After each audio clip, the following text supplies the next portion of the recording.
اعوذ باللہ من الشیطان اللعین الرجیم بسم اللہ الرحمن الرحیم الحمد للہ رب العالمین الصلاة والسلام علی اشرف الانبیاء والمرسلین وعلی آلہ الطیبین الطاہرین المعصومین الذین اذہب اللہ عنہم الرجس وطہرہم تطہیرا اما بعد۔ عزیزان محترم، ہماری آپ کے ساتھ گفتگو مرحوم آیت اللہ سید عبدالکریم رضوی کشمیری کے حالات زندگی، واقعات، حکایات اور کرامات کے باب میں جاری تھی۔ کچھ عرصہ ہم نے آپ کی خدمت میں کتاب شریف آداب المتعلمین کا تذکرہ کیا اور یہ کتاب الحمدللہ پایہ تکمیل تک پہنچی۔ 30 درسوں پر مشتمل یہ کتاب مکمل ہمارے چینل پر موجود ہے۔ وہ افراد جو تحصیل علم کرنا چاہتے ہیں، وہ افراد جو سیر و سلوک کرنا چاہتے ہیں، وہ افراد جو تعلیم حاصل کر رہے ہیں، ان کے لیے یہ ضروری ہے کہ وہ اس کتاب کو اپنے روزمرہ زندگی کے شیڈول کا حصہ قرار دیں، اس کو اچھی طرح سے پڑھیں، بار بار اس کو سنیں، اس کا مطالعہ کریں اور اس پر عمل کریں۔ اگر مدارج عالیہ طے کرنا چاہتے ہیں تو یہ اس کا مقدمہ ہے۔ انشاءاللہ ہمیں فرصت ملی تو ہم ایسے ہی موضوعات پر مزید علماء اور بزرگان کی طرف سے لکھی گئی کتابیں آپ کی خدمت میں تقدیم کریں گے، لیکن ہمارے جو سلسلے جاری تھے انہیں کامل کرنا بھی نہایت ضروری ہے۔ ہمارا تذکرہ آپ کے ساتھ مرحوم آیت اللہ سید علی آغا قاضی طباطبائی رحمۃ اللہ علیہ کے گراں قدر شاگردوں کے حالات زندگی کے بارے میں جاری تھا، اور تذکرہ مرحوم سید عبدالکریم رضوی کشمیری کے حالات زندگی میں جاری تھا۔ ہم نے عرض کیا تھا آپ کی خدمت میں کہ مرحوم آیت اللہ عبدالکریم رضوی کشمیری یوں تو متعدد علماء اور بزرگان سے انہوں نے استفادہ کیا، مجتہد مسلم تھے، اور سیر و سلوک کی وادی میں انہوں نے متعدد علماء اور شخصیات سے فیض حاصل کیا، لیکن کمال کے مرحلے میں سید عبدالکریم رضوی کشمیری اس وقت پہنچے جب وہ آغا قاضی طباطبائی کے حضور میں شرف یاب ہوئے، اور مرحوم قاضی کی زندگی کے آخری 4 سال انہوں نے یا 5 سال انہوں نے آغا قاضی سے استفادہ کیا۔ اور مرحوم کشمیری کی آغا قاضی کے بارے میں یہ نظر تھی کہ آغا قاضی ایک عام انسان نہیں ہے بلکہ ایک ملکوتی انسان ہے، یعنی مرحوم قاضی کا وجود خود ایک مکاشفہ ہے، یعنی سراپا مکاشفہ تھے مرحوم آیت اللہ قاضی، اور فنا فی اللہ کے مقام پر فائز تھے۔ لہٰذا مرحوم عبدالکریم رضوی کشمیری نے مرحوم قاضی سے اس قدر استفادہ کیا کہ ان 5 سالوں میں قاضی سے جو ہے وہ ایک خاص انس اور خاص عشق ان کے وجود میں قاضی سے بھرا ہوا تھا۔ جیسے ہی مرحوم قاضی کا نام ان کے سامنے ذکر کیا جاتا تو ایک خاص وجد ان کے چہرے کے اوپر جو ہے وہ مشاہدہ کیا جا سکتا تھا۔ مرحوم کشمیری سے متعلق متعدد ویڈیوز یوٹیوب پر بھی موجود ہیں اور مختلف فارسی چینلز پر بھی موجود ہیں۔ اگر آپ ان کا نام سرچ کریں گے تو ان ویڈیوز کو آپ مشاہدہ کر سکتے ہیں کہ بہت مشکل تھا ان کے لیے تکلم کرنا، گفتگو کرنا، چونکہ مدام جو ہیں وہ ذکر کی حالت میں مسلسل رہا کرتے تھے، 24 گھنٹے ذکر میں مصروف تھے، اور کشمیری ایک ایسی شخصیت تھے، مرحوم قاضی نے ان کو ایسے تراشا تھا اور ایسے ان کی تربیت کی تھی کہ من یذکرکم اللہ رؤیتہ کا مصداق تھے۔ یعنی حضرت عیسیٰ علی نبینا علیہ آلاف و تحیت و ثنا سے جب سوال کیا گیا کہ ہم کن افراد کے ساتھ نشست و برخاست کریں، کن سے درس لیں، کن کی صحبت اختیار کریں، کن سے دوستیاں کریں، ایسے میں حضرت عیسیٰ علی نبینا علیہ آلاف و تحیت و ثنا فرماتے ہیں کہ من یذکرکم اللہ رؤیتہ، یعنی جسے مشاہدہ کرنے سے، جس کی رؤیت کرنے سے، جسے دیکھنے سے آپ کو اللہ کا یاد آ جائے، یعنی اسے دیکھ کر آپ کو اللہ کی طرف توجہ آپ کی مبذول ہو اور آپ کا تمام وجود خداوند متعال کے عشق سے لبریز ہو جائے۔ ایسے افراد، ایسی شخصیات موجود تھیں، ہیں، اور ہر دور میں ان کا ہونا ضروری ہے۔ یہ انسان کو خداوند متعال تک منتقل کرنے کے لیے، خداوند متعال سے وصل کرنے کے لیے اور ملانے کے لیے ہر دور میں ایسی شخصیات ہوتی ہیں، منتہا ہماری ان تک رسائی نہیں ہوتی، ہم ان تک نہیں پہنچتے، چونکہ ہمارے اور ان کے درمیان بہت سے ایسے حجاب ہیں، بہت سے ایسے پردے ہیں جنہیں برطرف کرنا ہماری اپنی ذمہ داری ہے۔ یہ نقص اور قصور ہماری ذات کی طرف سے ہے، ان کی طرف سے نہیں ہے۔ لہٰذا مرحوم بہجت سے میں متعدد آپ کی خدمت میں یہ بات نقل کر چکا ہوں کہ آپ اپنے اندر صلاحیت پیدا کریں، خود خداوند متعال آپ کے لیے جو ہے وہ استاد مہیا کرے گا، یہ در و دیوار آپ کے لیے استاد ہو جائیں گے۔ مرحوم آقا بہجت رحمۃ اللہ علیہ کے الفاظ سے ہم نے اپنے اندر صلاحیت پیدا نہیں کی اور ہم استاد کی تلاش میں گھر سے نکلنا چاہتے ہیں، یہ درست نہیں ہے۔ ہم اپنے اندر صلاحیت پیدا کریں، اور اس کا بہترین فارمولہ میں نے آپ کی خدمت میں مرحوم خواجہ نصیر الدین طوسی رحمۃ اللہ علیہ کی نورانی کتاب آداب المتعلمین کی صورت میں پیش کیا ہے، اس کو مطالعہ کیا جائے۔ کم از کم ہمیں ان باتوں کا علم ہونا چاہیے کہ ایک سالک کے لیے، ایک طالب علم کے لیے، ایک دینی میدان میں قدم رکھنے والے ایک سالک اور طالب علم کے لیے، ایک اسٹوڈنٹ کے لیے کن چیزوں کا ہونا ضروری ہے، ان کی طرف توجہ دی جائے اور پھر آہستہ آہستہ اس راہ پر گامزن ہوا جائے۔ تو مرحوم عبد الکریم رضوی کشمیری من یذکرکم اللہ رؤیتہ کا مصداق تھے۔ آیت اللہ کشمیری فرماتے تھے، ان سے متعدد افراد جب سوال کرتے تھے کہ قرآن مجید میں کون سی ایسی آیت ہے جس کو ہم زیادہ جو ہے وہ تلاوت کریں، زیادہ وہ ہمارے وجود کے اوپر جو ہے نا وہ اثر انداز ہو سکتی ہے، تو مرحوم آیت اللہ کشمیری فرماتے تھے کہ قرآن مجید سراپا نور ہے، قرآن مجید کی ہر آیت نور ہے، ہر کلمہ نور ہے، ہر لفظ نور ہے، لہٰذا قرآن مجید ہے، قرآن مجید کو معمولی اور حقیر نہ سمجھا جائے، لہٰذا تمام قرآن مجید کی تلاوت کرنا ہمارے لیے ضروری ہے۔ ہمیں یہ چاہیے کہ ہم اپنے شیڈول کا حصہ قرآن مجید کی تلاوت کو ضرور قرار دیں۔ اور پھر فرماتے تھے کہ ان تمام نورانی آیات میں ایک آیت ایسی ہے جو میری نظر میں زیادہ نورانیت کی حامل ہے، مرحوم کشمیری فرماتے تھے، اور وہ آیت تھی سورہ علق کی آیت نمبر 14۔ ارشاد ہوتا ہے الم یعلم بان اللہ یرا، کہ آیا آپ کو نہیں معلوم، کیا آپ نہیں جانتے کہ خداوند متعال آپ کو دیکھ رہا ہے؟ اگر انسان ہر لمحے ہر لحظے اس بات کی طرف متوجہ ہو کہ الم یعلم بان اللہ یرا، الم یعلم بان اللہ یرا، الم یعلم بان اللہ یرا، یعنی کیا انسان نہیں جانتا کہ خدا اسے دیکھ رہا ہے؟ ہم جو اپنی زندگی میں مختلف کام کرتے ہیں، ہم جو یہ سوشل میڈیا کا استعمال کرتے ہیں، ہم جو ایک دوسرے کے ساتھ نشست و برخاست کرتے ہیں، دوستیاں رکھتے ہیں، ایک دوسرے کے ساتھ گفتگو کرتے ہیں، ہم در واقع اس مطلب سے غافل ہیں کہ الم یعلم بان اللہ یرا،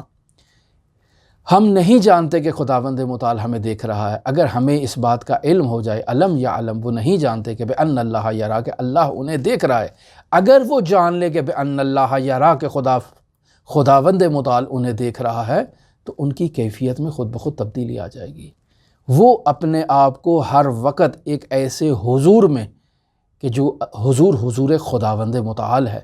خداوند متعال کے محضر میں، حضور میں خود کو پائیں گے، تو ان کا قول، ان کا فعل، ان کی ہر چیز میں خدائی رنگ نظر آئے گا، اور وہ خداوند متعال کی اس وجود سے اپنے وجود کو بابرکت کریں گے، اور اس کے محضر میں ہمیشہ اس بات پر توجہ رکھیں گے کہ وہ ہمیں دیکھ رہا ہے۔ لہٰذا الم یعلم بان اللہ یرا کا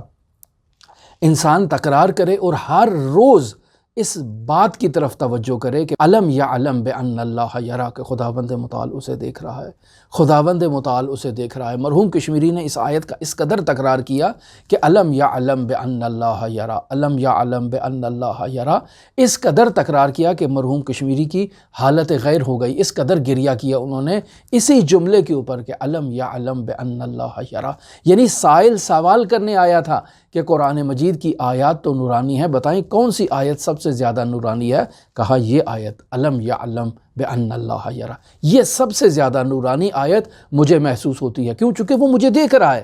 جب وہ مجھے دیکھ رہا ہے اور مجھے اس کے اوپر ایمان ہو جائے کہ وہ مجھے دیکھ رہا ہے، تو میری کیفیت، میری حالت، میرا وجود اس طرح سے نہیں ہوگا، میری تمام حرکات و سکنات، تمام اقوال، تمام افعال اور ہر چیز میں اس کی جھلک ہوگی کہ وہ مجھے دیکھ رہا ہے، لہٰذا میں اس کے حضور میں ادب کا مظاہرہ کروں، میں اس کے حضور میں ایسے پیش ہوں کہ وہ مجھے دیکھ رہا ہے، اور میں اس کے حضور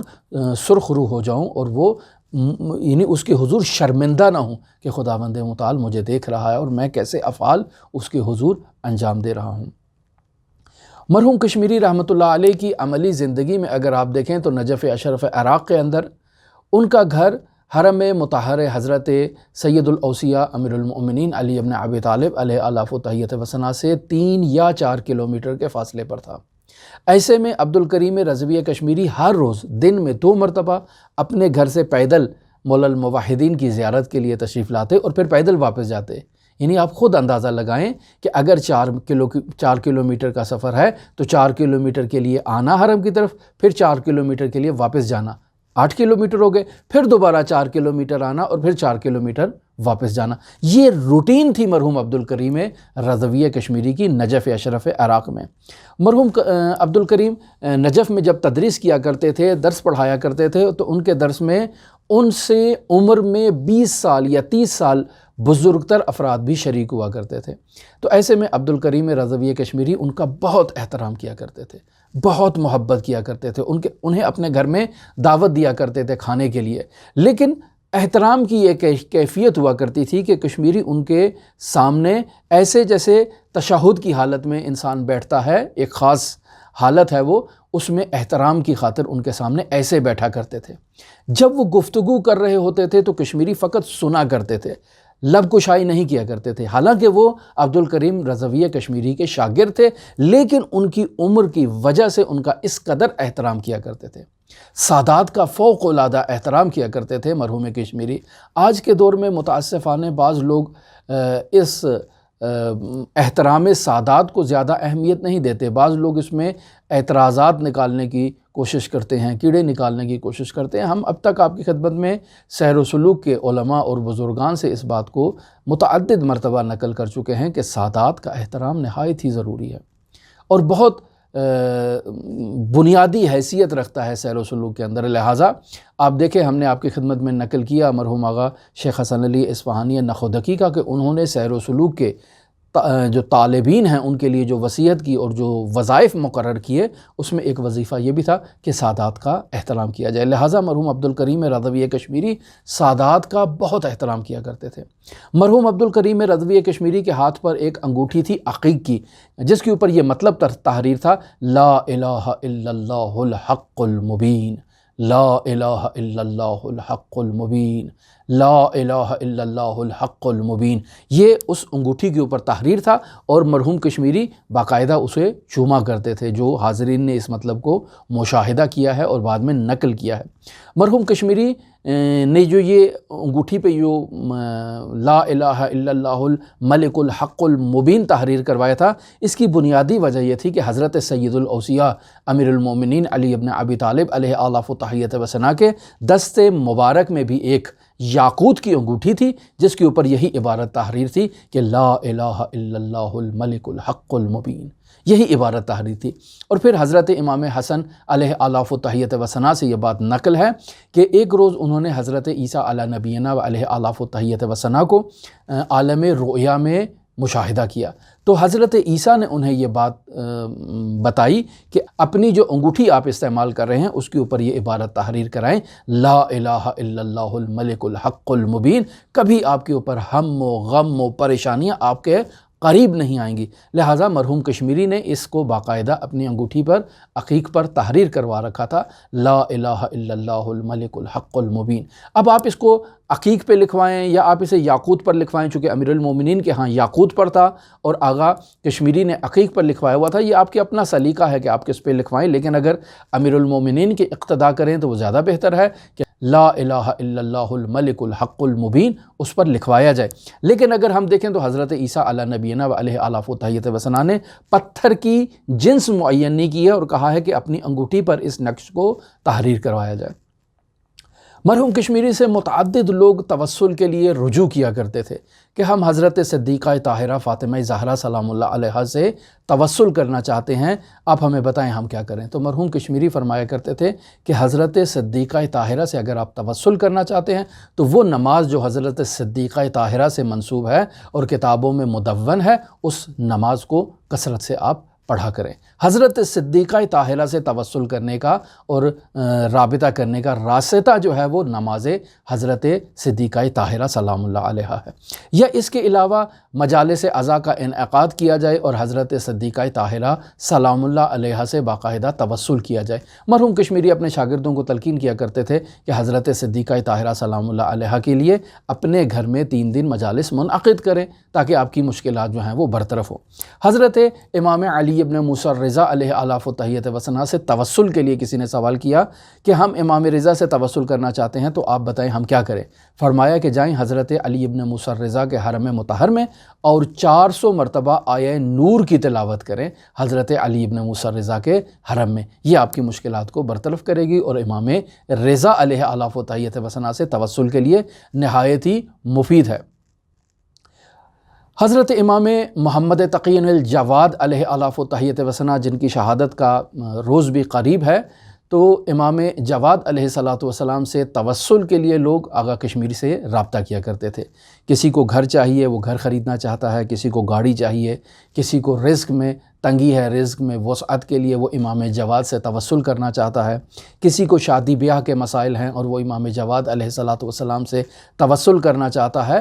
امام جواد علیہ السلام حضرات ائمہ معصومین علیہ السلام میں جود و سخا کا پیکر ہیں، لہٰذا لوگ اپنی مادی مشکلات کے حل کے لیے امام رضا علیہ السلام کو امام جواد کا واسطہ دے کر دعا کرتے ہیں کہ آپ کو آپ کے جواد کا واسطہ، اکلوتے بیٹے ہیں امام رضا کے اور تو کوئی اولاد نہیں ہے، البتہ بعض کتابوں میں ان کی ایک بیٹی بھی ذکر کیا گیا ہے کہ وہ روایتیں زیادہ قابل اعتماد نہیں ہیں۔ امام رضا کا صرف ایک ہی بیٹا تھا اور وہ امام محمد تقی امام جواد علیہ السلام تھے اور کوئی اولاد نہیں تھی۔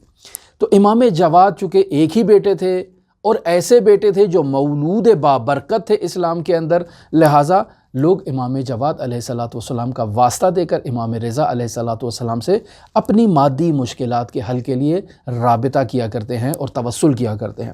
ایسے میں لوگ آغا کشمیری سے رجوع کیا کرتے تھے کہ ہم امام جواد علیہ السلام سے توسل کرنا چاہتے ہیں، آپ ہمیں بتائیں کہ امام جواد سے کیسے توسل کیا جائے، کیا آداب ہیں، کیا طریقہ کار ہے؟ تو مرحوم کشمیری فرمایا کرتے تھے کہ سورہ یاسین کی تلاوت کر کے حضرت امام جواد علیہ السلام کو ہدیہ کریں، آپ کی مشکل برطرف ہو جائے گی۔ یا اس کے علاوہ آپ فرماتے تھے کہ کثرت کے ساتھ درود شریف کی تلاوت کی جائے اور امام جواد علیہ السلام کو ہدیہ کیا جائے، آپ کی مشکلات برطرف ہو جائیں گی۔ اور اس عمل کو امام جواد علیہ السلام سے توسل کے لیے مجرب جانتے تھے۔ امام جواد علیہ السلام کی شہادت ہے ہفتے کے دن، اور کل ہم آپ کی خدمت میں مرحوم آغا عبدالکریم رضوی کشمیری کے اس درس کے ساتھ حاضر نہیں ہوں گے۔ حضرت امام علی ابن موسیٰ الرضا علیہ آلاف و تحیت و ثنا کے نورانی حرم مطہر کی جانب سے امام جواد علیہ السلام کے عنوان پر ہمیں وہاں دعوت کی گئی ہے اور وہاں پر ہم امام جواد سے متعلق کچھ گفتگو کریں گے،